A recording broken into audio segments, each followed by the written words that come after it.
Kaya nakuha yung tempo, yun.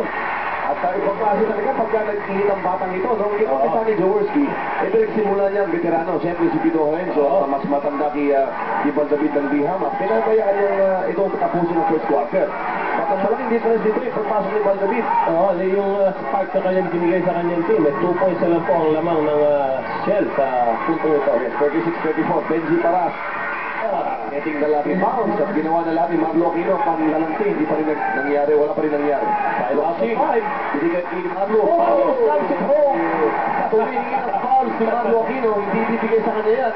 But definitely, ang higanting tulog kanina ay nagising na. Unti-unti nagiging laro ng Ginebra. No? Inside game kay Marlo Aquino, fast break naman ang court ng David. Ito na talaga yung laro na gusto ng Ginebra. Benji Paras, umira naman sa labas, trying to draw out. Itong si Marlo Aquino. First miss ni Benji yun. Ito si Ronnie Magsalok, bibigay sa gilid. Maksat from the corner. Wala, rebound. PJ File. Ito na. Ito, tumatakbo na naman. Ang Ginebra, look. Pinapasa kay Marlo Aquino. Although Marlo Aquino stands 6'9", ang pasa na ibinigay. Binuliloksin ay parang pang 8-footer. Ito yung pasa. Ito yung pasa. Yung una, kanina. Yung dunk muna ito. Ayun.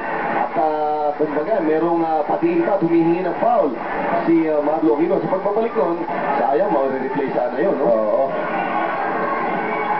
But don't make no mistake about it, mga kaibigan, bumalik na po sa pagkakatulog itong Ginebra. They're down by just 2 points. Marsan, si Paras making his move. Umaki! Ayun depensa ng EJ File. Nagkamot ng ulo. Nagkamot ng ulo si EJ File. Hindi alam paano nakalusot pa ng gano'n si Benji. Ito si Marlo Aquino from the corner. Hindi pa rin nadali. Tip in. Hindi nadali ng EJ File. Ilalabas naman yung coach. Binigay kay David open.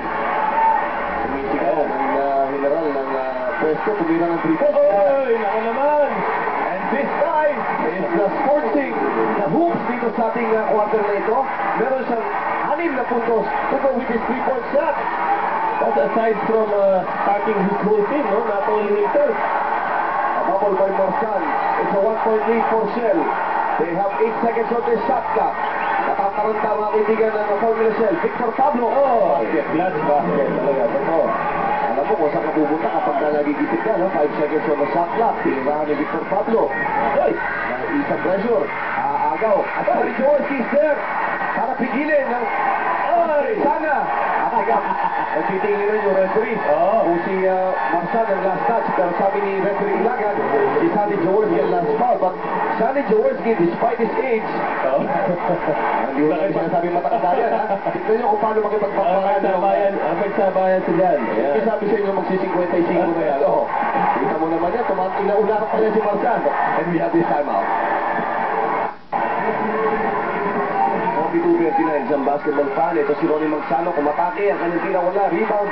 Kontrolado ng Ginebra and Sonny Jaworski. Ito, nagpapakitang kahit na 20 anyos ka, lalabanan kita. David. Talaga namang the second quarter belongs to David.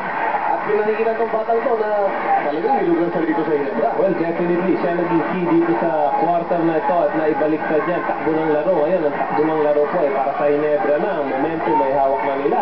Pero lamang pa ng isang punto sa Angosel. Ito si Benji Paras. Oy, yun. Walang nagawa si Sonny Jaworski yun. Hindi niya malaman kung drive o darating yung depensa sa kanya. So, pinanood na lamang niya.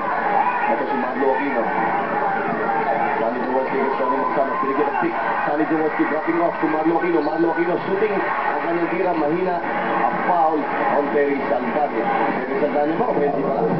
Benji Paras committing his second personal foul. Pero magaling pa rin ang ginawa ni Cito Larbaca. He kept Benji Paras away from those silly fouls early goings ng ball game. Pero dito, dalawa na agad ang nakolekta ni Benji. Oo, si Benji Paras po. 7 out of 8, ha? 14 points ako si Benji sa punto ito ng laro natin. Ito na naman. Ito, farm shooting ng Ginebra.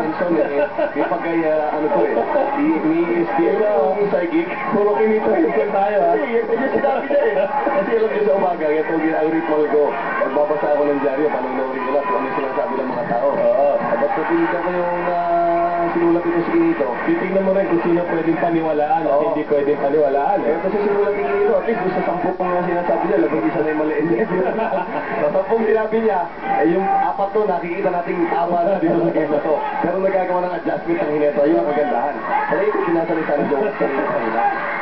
Uy, mintis ang layap ni Vic Pablo. Ito naman, si Ronnie Locsin. Atake kay Ronnie magsanap na pitawan ng bola. And Benji Paras for the steal. Ito ang hustle ni Sonny Jaworski. Hinahabol si Benji. Ang pasa niya, napitawan ni Pablo. And Ginebra has another chance to tie up the ball game. Labang po ng dalawang shell. A minute and 9 seconds left. Dito sa ating first half. Wise move here by Val David. Nakita niya yung momentum, nagbali-baliktad doon sa maraming turnover sa pinawakan niya muna ang bola. Posting up is Sonny Jaworski. Oy, Sonny Jaworski is down. And a foul committed. Ang si Benji Paras ito, 3 fouls na ito. Benji Parasca, coach, and sayang, nailigtas na siya ni Chico Narvaza from potential foul trouble, but still, dito sa ating kalahati ng ating ball game, eh meron na siyang nakugumita 3 fouls. Oo, at penalty situation. So si Coach Sunny magpa-foul siya. Uy, ito problema. Meron niya napakalaking problema nito. Itong Ginebra, may tensions na free throw shots na napaka-importante dahil yung free throw shot, kung pagbilang mo sa bandang dulo dyan, malalaman mo, yun ang kinakalo mo. Oo, doon lang yung makikita mo gaano kasakit ang pagkakamintis mo ng mga foul shot. 50 seconds left dito sa ating first half. Ang Ginebra down by a point and Shell stubbornly hanging on to a lead. On the 1 point lamang ito, nagagawa nila lahat.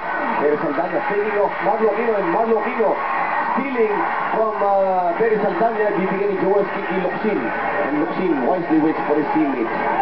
Sonny Jaworski, itong first time for Ginebra to take the lead. Kung masusut nila ito, Sonny Jaworski tumupot, wala.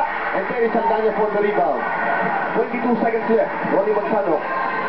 Hindi nakita si Benji, but naririnig niya yung tawag sa bench, last shot. So punot siya agad. Dapat i-set up nila ito for the last attempt, no? At si Benji, kanilang hinahanap dito. They can maintain the lead or even pad it, depende sa tirang ko ni Benji. He misses 2 seconds left. Locsin with a heave, wala. At the end of the first 24 minutes of action, nakikita po natin na lamang ng Shell, 44-43 laban sa Ginebra.